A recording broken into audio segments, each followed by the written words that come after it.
Le Canada, c'est quand même un endroit très, très favorable pour toutes les personnes qui trafiquent des humains. Depuis la fermeture du chemin Roxham, on avait peut-être l'impression qu'il y avait beaucoup moins de passages irréguliers à la frontière. Mais c'est pas du tout ce qui arrive. Why do you want to go to United States?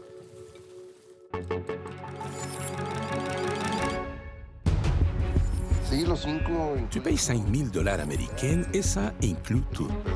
L'hébergement et la nourriture à Montréal et les guides et les chauffeurs jusqu'à Manhattan, New York. Le passage de migrants est devenu un commerce très payant pour le crime organisé. Je peux confirmer que lorsqu'on parle de cartel mexicain, on a vu la présence de certains individus au Canada. Ils trafiquaient déjà des armes et des kilos de cocaïne, les cartels mexicains. Ils trafiquent maintenant des humains. Ils payent à l'avance et puis quand ils arrivent, tout est prêt pour partir. Ici Marie-Maude Denis, bienvenue à Enquête.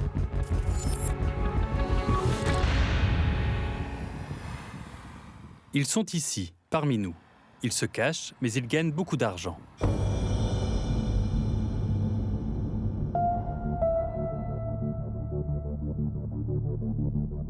Ils partent ici à partir de Montréal.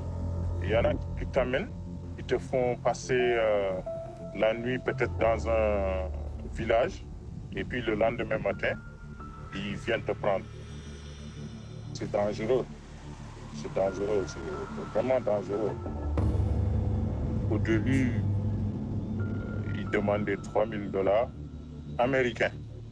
Au fil du temps, ça augmente. Ils prennent aussi leurs précautions. Ils ne savent pas est-ce que vous êtes la police ou ceci ou cela.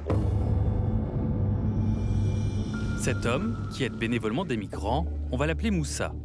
Il dénonce un trafic humain sans précédent du Canada vers les États-Unis. C'est dans le milieu migrant qu'on se passe les numéros. Mais qui sont ces passeurs? On a tenté de découvrir qui se cache derrière ces groupes qui paraissent très organisés. Comment est-ce que les gens passent à la frontière? Dans des voitures. Et puis, il y a un peu de marche à pied. De l'autre côté, il y a quelqu'un qui vient te prendre. On parle en fait de réseaux criminels internationaux qui sont de plus en plus présents à la frontière, et ce sont eux qui organisent ces passages clandestins. Moi, ce que je connais, c'est des Latinos qui le font. Peut-être qu'ils le font avec d'autres, mais c'est eux qui organisent les trucs.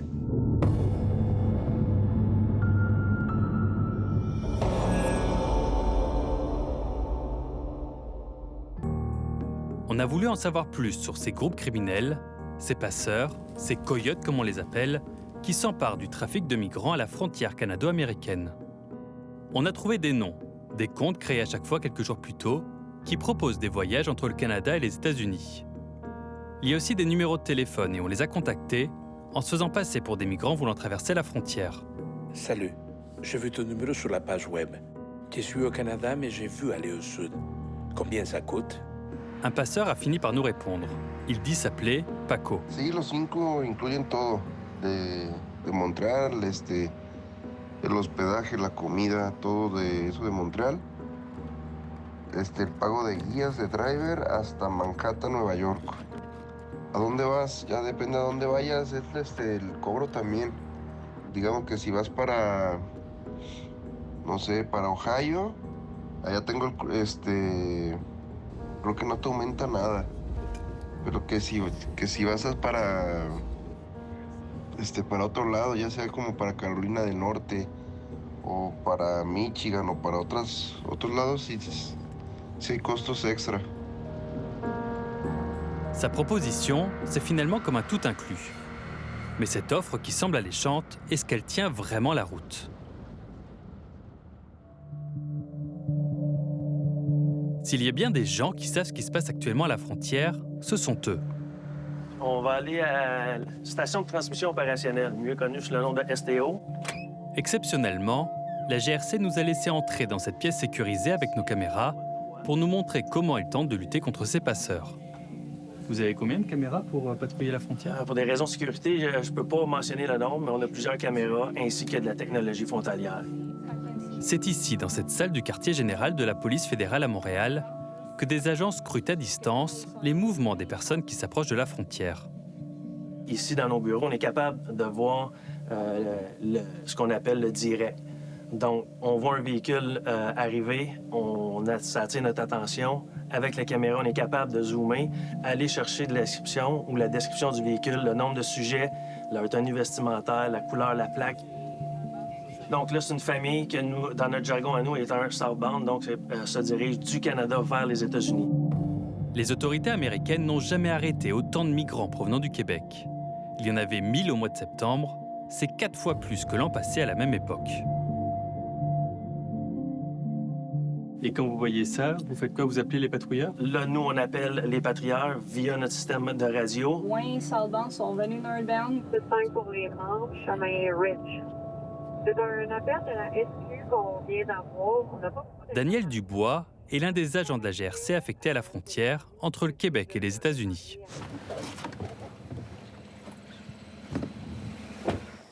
Des fois, les gens vont se cacher, vont nous apercevoir sans qu'on les voie. C'est leur dernière ressource, puis ils sont pas du tout à l'aise avec la situation. C'est 5 pour les membres, là, pour James Fisher. Go! On vient d'avoir un appel d'un citoyen. Bon. Il dit qu'il voit le sujet qu'on recherche. 10-4, merci. Et tout le monde t'a marqué, oui? 237. Puis est-ce que l'info était contemporaine? Peut-être 3 minutes, là. OK, bon. C'est bon, j'ai un visuel. Des appels de ce type, ils en reçoivent des dizaines chaque jour. Hello. What's happening?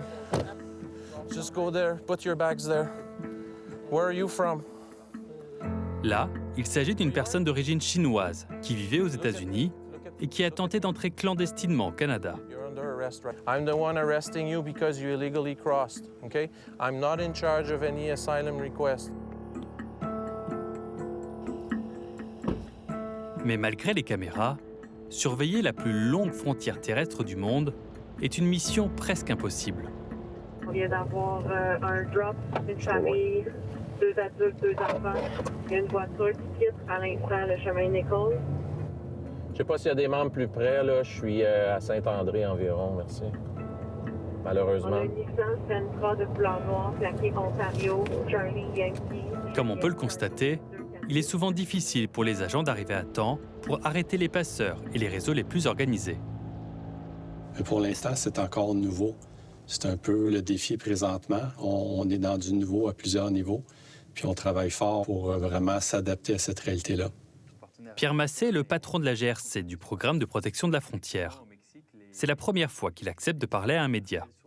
Lorsqu'il y a un commerce lucratif à faire, on peut s'attendre à ce que le crime organisé soit présent.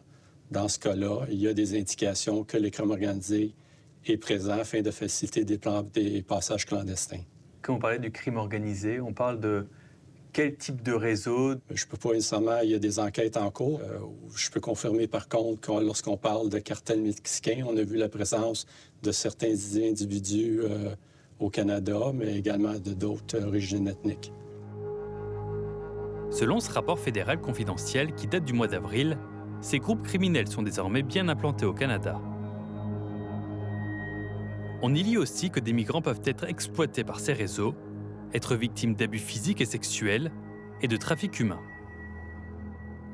Ce document souligne également le rôle vital de ces groupes criminels pour faire entrer des clandestins au Canada. Ils peuvent fabriquer des faux documents, mais ils offrent aussi du transport et des planques avant de passer la frontière. C'est d'ailleurs exactement ce que nous a proposé le passeur, ce fameux Paco, avec qui nous sommes en contact. Cuando llegues en Montréal o si ya estás en Montréal, nosotros pasamos a recogerte una noche antes de partir. Ahí te damos hospedaje y te damos comida para ya tener al grupo listo ahí. Y ya luego se parte. Son como 2 horas de caminata más o menos. Lo demás es con puro driver. Dale, dale. On a également mis la main sur ces images de passages clandestins qui ont été faites cet été par ce même réseau, quelque part dans l'est du Québec. Las nuevas pizzas, nuevo paquete.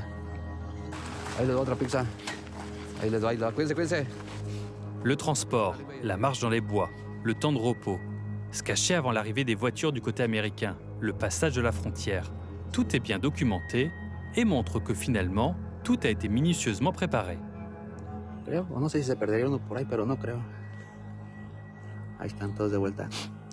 Ces vidéos ont été faites par des passeurs pour prouver à leurs patrons qu'ils sont capables d'éviter la police. Mais ces images sont aussi utilisées pour se faire de la publicité, comme on peut le voir dans cette annonce sur Internet. Donc on voit, regardez ici, beaucoup plus clairsemé, très utilisé clairement ici. C'est probablement ici que ça a été... ça s'est passé tantôt. Regardez, si on le voit, on voit déjà des traces fraîches par terre. Là. Je veux dire, c'est que ça date clairement d'aujourd'hui. Les passeurs disent que le passage est 100% garanti. C'est pas vrai, vous arrivez assez régulièrement. Absolument, on en intercepte plein. Puis ceux qu'on n'intercepte pas, souvent, vont être interceptés de l'autre côté également. Donc, de dire ou d'affirmer qu'il va avoir une garantie à 100 %, c'est absolument faux. Absolument faux. Les statistiques le prouvent autant du côté américain que canadien. Il n'y a pas de service après-vente pour ce type de service-là. Donc, on peut supposer que les gens qui se font attraper, je ne pense pas qu'ils récupèrent leur argent. D'ailleurs, sur ces chemins où passent les migrants, ces réseaux criminels ne se contentent pas de faire uniquement du commerce avec des passages clandestins. Effectivement, ce sont les mêmes chemins qui sont utilisés autant pour le passage d'armes à feu, les paquets remplis de stupéfiants, que pour le simple passage pour la migration illégale.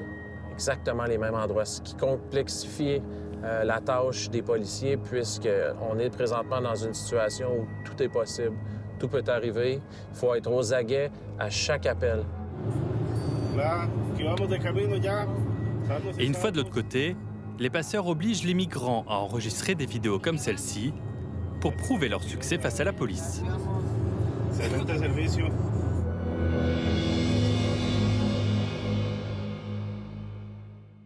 Après la pause, notre équipe découvre qui se cache derrière un passeur actif à la frontière canadienne, et ce sont des gens qui font peur.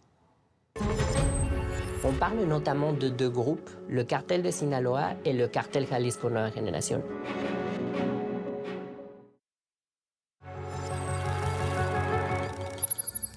Ces gens qui organisent des passages clandestins de part et d'autre de la frontière, ce ne sont pas des amateurs et pas des enfants de cœur non plus. En fait, il y en a plusieurs parmi eux qui ont des liens étroits avec des organisations criminelles meurtrières. Tout au long de notre enquête, on a épluché des centaines de documents judiciaires américains qui nous montrent que ces réseaux de trafic humain ont des liens avec des organisations criminelles dangereuses. On y découvre aussi que Montréal et Toronto sont devenus des plaques tournantes de la migration illégale. Et ces documents regorgent également de numéros de téléphone canadiens. Est-ce que vous vous souvenez de Paco? C'est lui qui nous a proposé d'aller aux États-Unis, moyennant 5 000 $. Il aurait été arrêté chez lui, le 1er août à Trenton, dans le New Jersey. Selon l'enquête fédérale américaine, un certain Paco et ses associés sont accusés d'avoir fait passer au moins 25 migrants du Canada vers les États-Unis au cours des derniers mois. Mais le chiffre réel est inconnu. Eh bien, ce fameux Paco serait en fait Victor Francisco López Padilla. Selon un enquêteur américain, Paco aurait des liens avec le cartel d'un certain JGL, les initiales du célèbre trafiquant mexicain Joaquín Guzmán Loera, plus connu sous le nom de El Chapo, qui est aujourd'hui en prison. C'est tout simplement le patron du cartel de Sinaloa, l'une des organisations criminelles les plus riches et les plus dangereuses au monde. Malgré ces accusations, López Padilla a plaidé non coupable et son procès est prévu pour 2024. Il risque 10 ans de prison. Avec la fermeture du chemin Roxham à la fin de l'hiver, Ottawa et Washington pensaient pourtant éliminer ou réduire les passages clandestins. Tout ce travail va permettre de dissuader la migration irrégulière à notre frontière commune pendant qu'on augmente l'immigration régulière.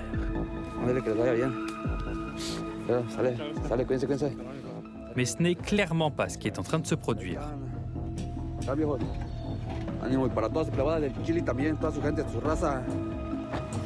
C'est clair que dès qu'on rend quelque chose illégal, plus difficile à atteindre, plus difficile à obtenir, il y aura de plus en plus l'opportunité, justement, pour des organisations criminelles, pour dire, écoute, maintenant tu peux plus faire ça, mais moi, je peux t'offrir ce service. Valentin Pereda est un chercheur qui connaît bien le crime organisé et la migration clandestine, un phénomène en pleine expansion sur le continent américain. C'est un petit peu comme le principe de l'offre et la demande. Lorsqu'il y a une demande, et il y a actuellement une grande demande de migrants, notamment de migrants d'Amérique centrale, d'Amérique du Sud, qui veulent se rendre aux États-Unis, au Canada, et qui n'ont pas les documents nécessaires pour le faire, évidemment, il y aura des groupes qui peuvent être sollicités pour fournir le type de documents qui leur permettent de se rendre aux destinations auxquelles ils souhaitent se rendre. Comme on peut le voir d'ailleurs sur cette vidéo, où des migrants d'origine latino-américaine quittent tranquillement le Québec pour aller clandestinement aux États-Unis. We are journalists. America. Okay. America? Huh? Why do you leave Canada? Why do you want to go to United States? Le Canada, c'est quand même un endroit très, très favorable pour toutes les personnes qui trafiquent des humains. Cet agent canadien des forces de l'ordre, qui est toujours en service, a accepté de nous parler, car il juge que la situation est grave. Il y a une très grosse pression actuellement sur la frontière au niveau aérien. Il y a plusieurs facteurs à ça. Mais un des facteurs les plus évidents est la levée de certaines mesures qui permet à des ressortissants étrangers de venir au Canada. En fait, depuis 2016, les Mexicains n'ont plus besoin d'un visa pour venir au Canada. This move will make it easier for our Mexican friends to visit Canada while growing our local economies and strengthening our communities. Malgré les bienfaits économiques, cette décision a aussi entraîné une forte hausse des demandes d'asile provenant du Mexique, même si la majorité des dossiers traités ces dernières années finit par être rejetés.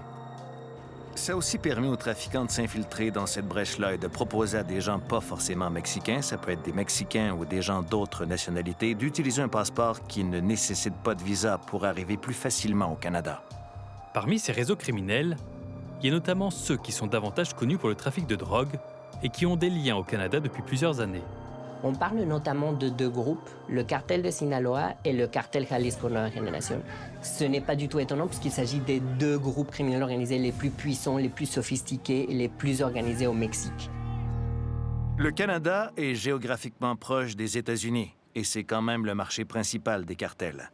Le manque d'échange d'informations et la facilité pour venir au Canada fait que oui, le Canada est un endroit de prédilection pour des membres du crime organisé.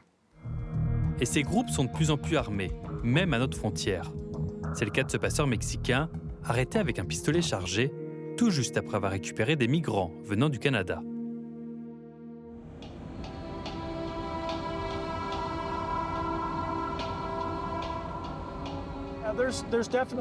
Il y a certainement plus d'armes à feu impliquées dans tous les domaines auxquels nous sommes confrontés. Il y a des gens qui récupèrent les migrants et ils sont armés. De l'autre côté de la frontière, c'est lui, le major Nicolas León, qui est sur le terrain. Vous savez, les trafiquants de drogue portent des armes pour ne pas se faire voler par d'autres trafiquants de drogue. Et les passeurs peuvent porter des armes parce qu'ils ont peur de croiser d'autres passeurs ou des personnes mal intentionnées. Juste avant notre rencontre, son équipe venait d'arrêter plusieurs personnes. La région ici est assez populaire et assez fréquentée. L'endroit où nous allons a été utilisé ce matin par des passeurs. On marche vers le slash. C'est comme ça qu'on appelle la frontière internationale. C'est tout ce qui nous sépare réellement du Canada. Cet agent américain dirige l'unité d'intervention du bureau du shérif du comté de Clinton, dans l'État de New York. Et il connaît bien les bois de sa région utilisés par les passeurs. On a récemment arrêté des Mexicains, aussi des Vénézuéliens. Il y en a vraiment beaucoup. Tous ceux qu'on arrête ne viennent pas que d'un seul pays. On ne peut pas les identifier à un seul groupe. Mais là, je suis en train de me faire manger par des moustiques. On va devoir s'arrêter.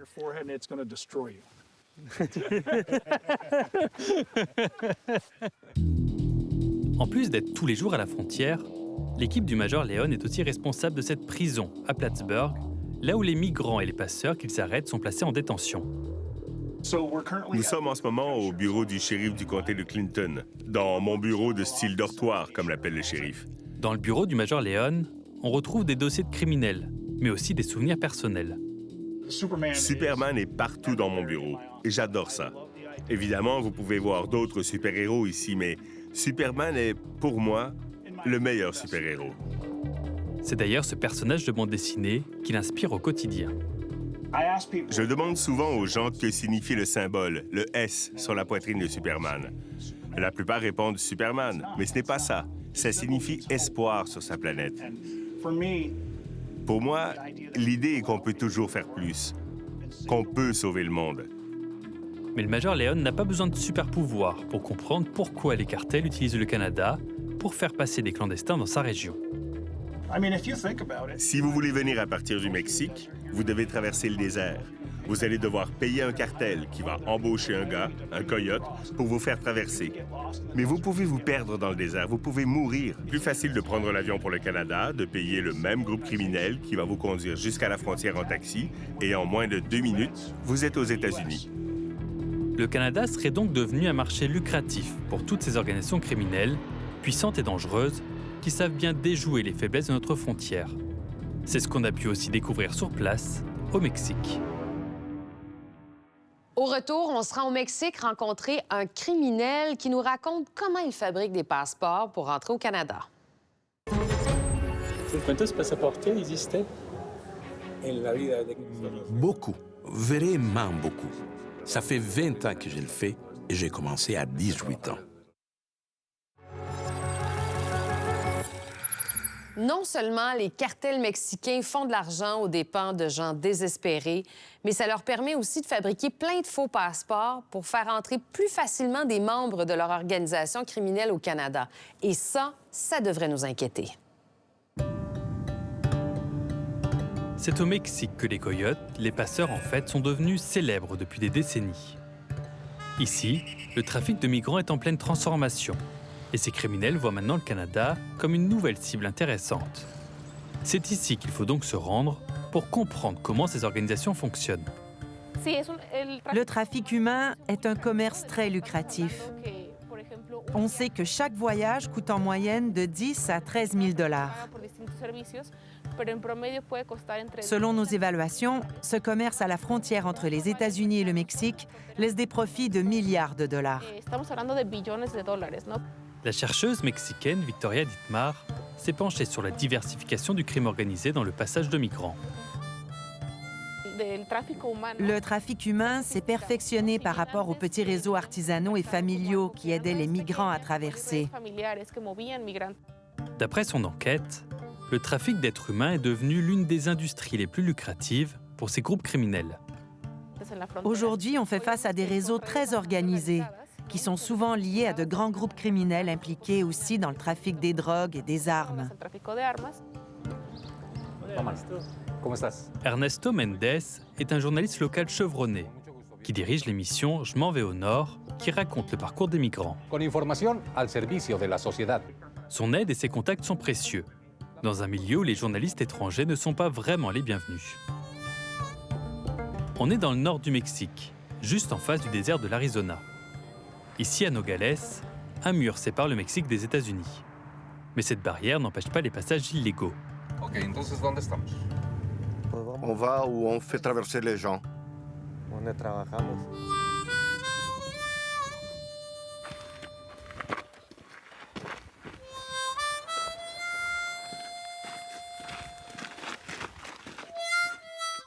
Cet homme est un coyote mexicain. On va l'appeler José. Il fait ce métier depuis 24 ans. Ils payent à l'avance et puis quand ils arrivent, tout est prêt pour partir. On les amène à notre maison de sécurité, on leur donne à manger et ils restent avec nous tout le temps nécessaire. Son discours est presque le même que celui qu'on entend chez des passeurs au Canada. D'ailleurs, José nous explique que ce sont les cartels qui décident de tout à la frontière. Ce sont les trafiquants de drogue qui ont le contrôle de la frontière ici maintenant. Comme nous prenons les chemins qu'ils utilisent et qui leur appartiennent, alors on doit payer pour pouvoir traverser. On le fait quand ils nous autorisent.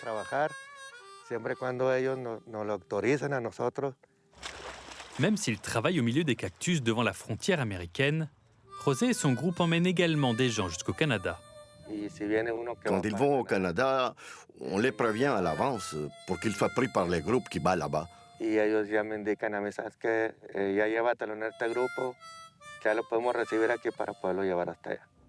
Mais tout ne se passe pas toujours comme prévu. Il y aurait même parfois du vol de migrants entre groupes criminels. Eh bien, ce sont des gens souvent armés qui nous volent les migrants. C'est pour ça que nous sommes aussi toujours accompagnés des gens armés, pour protéger nos migrants. J'ai déjà vu comment ils s'enlèvent les gens, comme ils les maltraitent, comme ils les laissent abandonnés sur le chemin. D'autres fois, ce sont carrément les cartels qui attaquent et assassinent ceux qui n'ont pas payé leur droit de passage. C'est le destin qui attendait sûrement cette centaine de migrants qui ont finalement été libérés ce printemps par la police après avoir été enlevés par un cartel à San Luis Rio, Colorado, au nord du pays. Mais tout le monde ne passe pas par le désert pour venir au Canada. Selon nos sources, il est fréquent que des criminels et même des migrants arrivent dans les aéroports canadiens avec des faux documents. C'est à Mexico, la capitale du pays, qu'on retrouve plusieurs de ces ateliers clandestins. Sur place, on est entré en contact avec ces trafiquants et certains nous proposent même de nous fabriquer un authentique passeport mexicain avec l'identité de notre choix en échange de $600 américains.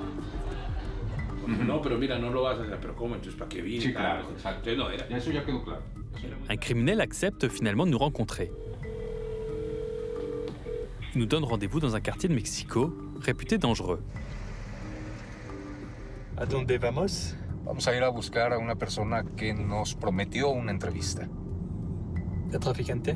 Un traficante, precisamente.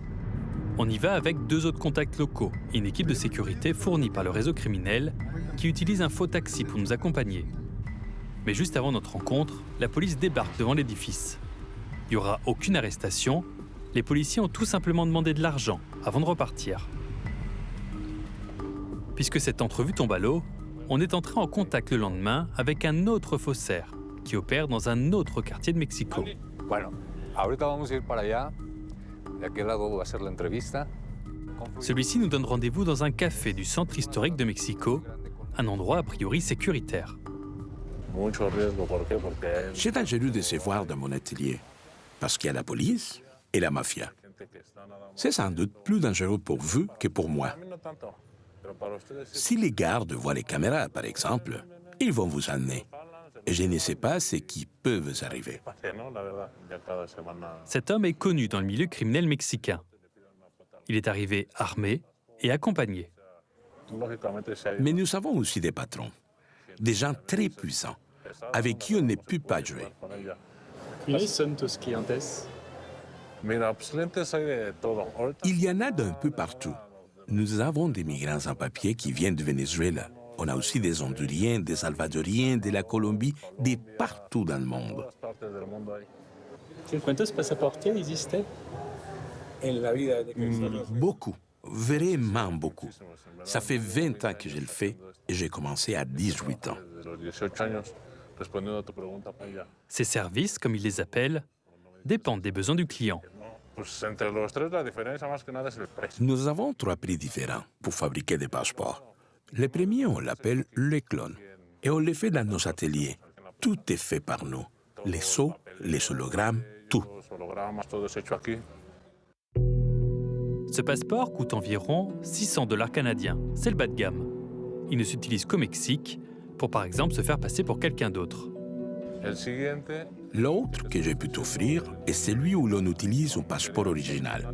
Ça coûte 8 500 pesos.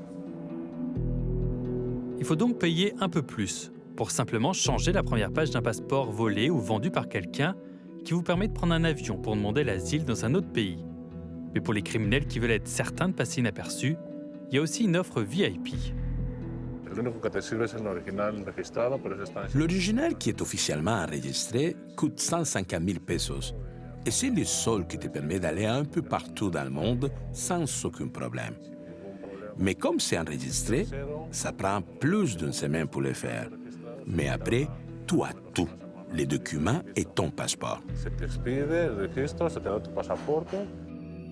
Pour 12 000 $, on a donc un vrai passeport, tout neuf, mais avec une fausse identité obtenue, nous dit-il, grâce à des fonctionnaires ou des policiers corrompus.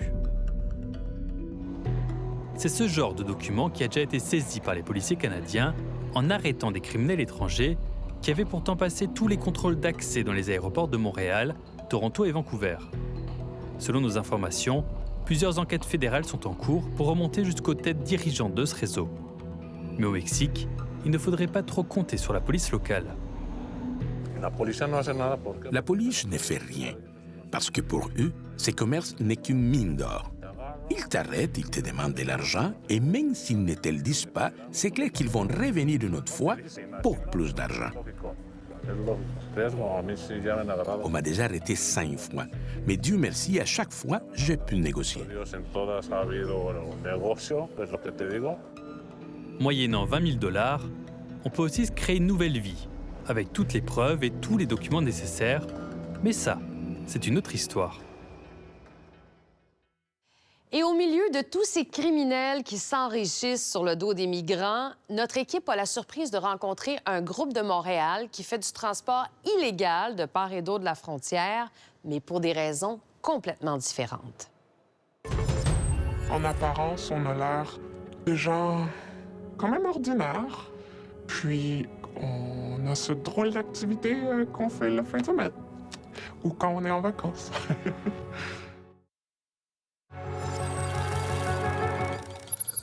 De Dundee, en Montérégie, à Quaticook, en Estrie, les policiers interceptent des passeurs presque tous les soirs le long de la frontière. Mais c'est difficile pour eux de les arrêter, et voici pourquoi.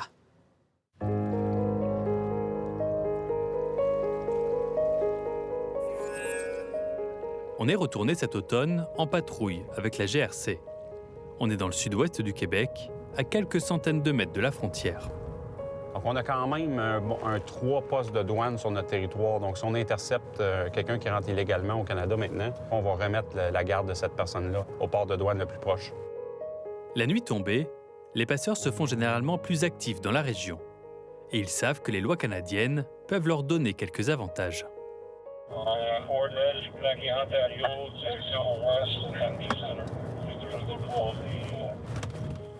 Il est presque 20 heures, et dans la pénombre, les policiers aperçoivent un véhicule suspect.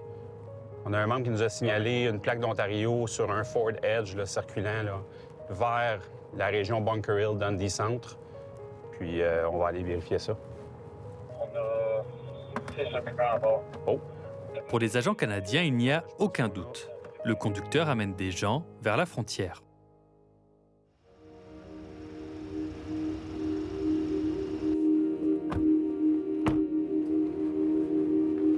Right now, they have an immigration paper.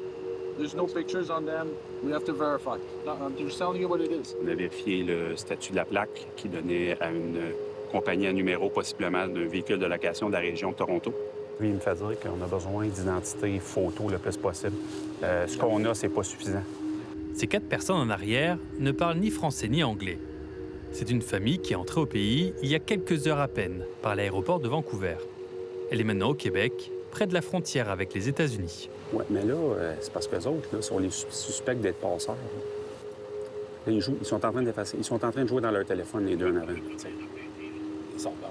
Ça dépend. On peut l'enquêter. Les 2 personnes à l'avant sont quant à elles canadiennes, sans lien apparent avec les autres passagers. C'était des gens qui devaient venir probablement passer dans la région de Bunker Hill, vers les États-Unis. On soupçonne très fortement ça. Même si tout semble indiquer que nous sommes devant des passeurs, les policiers laissent partir le véhicule sans avoir pu le fouiller ou faire sortir ses occupants. Les voir partir comme ça pour un policier qui sait exactement ce qui allait se passer, ça doit être très frustrant. Absolument, c'est frustrant. Par contre, On a des lois au Canada, on a une législation. Nous, notre travail, c'est d'appliquer les lois et de s'assurer qu'on a les motifs raisonnables pour procéder à l'arrestation. Puisqu'ils n'ont pas traversé la frontière, à moins que les passeurs ou les migrants ne commettent un geste illégal, il est presque impossible pour les agents de la GRC d'arrêter ceux qui organisent ce trafic et de récupérer immédiatement des preuves. Ces mêmes migrants ont été arrêtés le lendemain, après avoir tenté de traverser à pied la frontière. Mais les présumés passeurs se sont quant à eux volatilisés. On joue avec les règles du jeu, avec le cadre législatif actuel. Ceci dit, au sens large, n'importe quelle organisation serait favorable à un cadre législatif plus permissif ou meilleur pour l'application de la loi. Aux États-Unis, par contre, les lois permettent beaucoup plus facilement d'intercepter, de fouiller, d'interroger et d'arrêter les passeurs et les migrants. Et ces derniers deviennent parfois des témoins contre les trafiquants pour éviter l'expulsion. Est-ce qu'à l'heure actuelle, c'est plus facile pour les États-Unis d'accuser quelqu'un de passeur qu'au Canada? C'est ce qu'on sent sur le terrain? Ils ont un cadre législatif qui est favorable à la mise en accusation, comme dans d'autres types de criminalité également. C'est plus adapté pour eux, actuellement? Oui, c'est plus adapté pour eux. Mais le Canada est également confronté à un problème très particulier, puisque le crime organisé mexicain profite du fait que les gens de ce pays n'ont pas besoin de visa pour venir chez nous. Il y a clairement un manque d'engagement, un manque de ressources, un manque de financement et peut-être même un manque de volonté. Le Canada est donc pas prêt actuellement pour lutter contre potentiellement ces réseaux criminels? Lutter contre l'immigration illégale, on ne sent pas que ce soit une priorité pour le gouvernement du Canada. Le gouvernement américain, d'ailleurs, ne s'en cache pas. Il souhaite que le Canada impose à nouveau un visa aux citoyens mexicains. Les Américains disent clairement que le Canada pose un problème à ce niveau-là. Il y a des gens qui sont indésirables aux États-Unis et qui utilisent le Canada comme porte d'entrée pour les États-Unis. Selon nos informations, le secrétaire américain à la sécurité intérieure, Alejandro Mayorkas, a demandé à ses homologues canadiens de tout faire pour ralentir le flot de migrants illégaux, voire de criminels, qui passent par le Canada pour entrer aux États-Unis. We know there is always more work to do in response to the increasingly dynamic and complex threat landscape. Ottawa ne serait cependant pas emballé par cette idée. Mais on n'a pas pu poser la question au ministre de la Sécurité publique, puisqu'il a refusé notre demande d'entrevue. Le gouvernement nous a fait plutôt parvenir cette déclaration écrite. La levée de l'obligation de visa a contribué à renforcer les relations bilatérales entre les deux pays et à profiter à leurs échanges commerciaux, à leurs investissements et au tourisme. Nous travaillons pour combattre les éléments du crime organisé qui facilitent les réseaux de passeurs. Si la crise migratoire continue, si rien n'est fait, si aucune politique est prise, si les forces de l'ordre ne font rien, je pense qu'il y a des fortes probabilités que l'emprise des réseaux criminels mexicains continue à s'accroître dans les années à venir. Tout au long de notre enquête, on a parlé avec plusieurs passeurs, plusieurs réseaux. Mais l'un d'entre eux nous a surpris par leur motivation. Au début de l'été, on a rencontré une femme qui se fait appeler Julia. Elle nous a donné rendez-vous dans un café du nord de Montréal et on y allait muni d'une caméra cachée. Julia pense être en face d'un migrant qui veut aller aux États-Unis. On peut t'emmener à Plattsburgh, la ville la plus proche puis la plus grande. Puis si tu as un ami à New York qui peut venir te chercher, ce serait idéal. Pour traverser, elle nous propose de prendre une voiture, de marcher dans les bois ou de se cacher dans un bateau. Et même si tout semble très bien organisé, elle jure que ce sera gratuit. Il n'y a pas de coût. On est des personnes qui croient dans un monde sans frontières. On pense que c'est injuste, que ça ne devrait pas exister. On fait pas ça pour faire de l'argent. Lors d'une nouvelle rencontre, on lui dévoile notre identité et on lui propose de nous expliquer ses motivations. Après quelques semaines d'attente, c'est une autre femme du groupe qui accepte de nous parler. On est un groupe de quelques personnes. On est des gens ici, on est des Canadiens qui avons nos familles, qui avons nos emplois, nos loisirs, mais qui avons décidé d'utiliser une partie de nos ressources, de notre temps, de notre argent, pour essayer de faire une petite différence dans la vie de migrants qui en ont vraiment besoin. Elle aussi dit s'appeler Julia. Elle ne veut pas donner trop de précisions sur les routes qu'ils prennent pour faire traverser les migrants, mais elle avoue qu'ils utilisent des voitures de location. Vous êtes combien de personnes? Je dirais le strict minimum. Parfois, on a peut-être besoin de certaines personnes ou on fait certaines vérifications que je suis certaine les réseaux criminels font pas, pour accompagner les gens aussi dans leur traversée. Mais on n'a pas besoin d'être beaucoup pour faire ça. C'est quoi les vérifications que vous tentez de faire? Donc, vérifier que le chemin, il est comme on l'a vu la dernière fois, vérifier qu'il n'y a pas de trucs qui nous inquiéteraient au niveau de la présence de réseaux criminels, au niveau de la présence des autorités. Et son groupe ne fait pas qu'amener des gens aux États-Unis. Ils en cherchent aussi là-bas pour les faire venir au Canada. Je vous dirais c'est moitié-moitié. Vous avez conscience, j'imagine, que c'est quelque chose qui reste illégal aux yeux de la loi. Est-ce que vous avez conscience des risques? On essaie de pas trop y penser. Oui, bien sûr.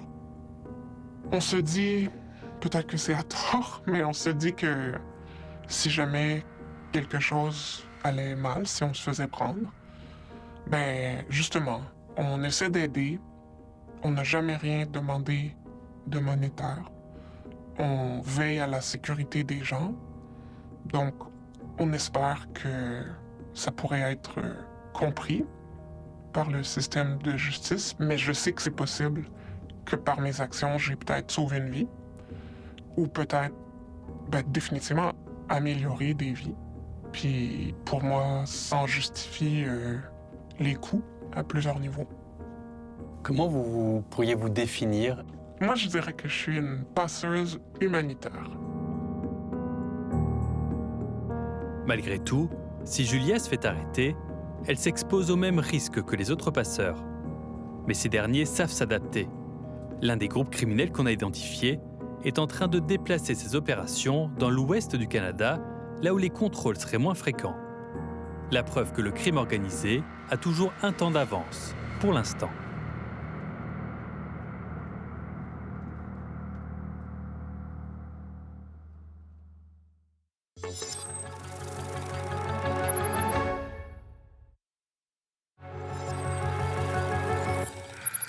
J'espère que vous avez apprécié notre reportage de ce soir. Au nom de toute l'équipe, merci beaucoup d'avoir été là. Je vous donne rendez-vous la semaine prochaine pour une autre enquête.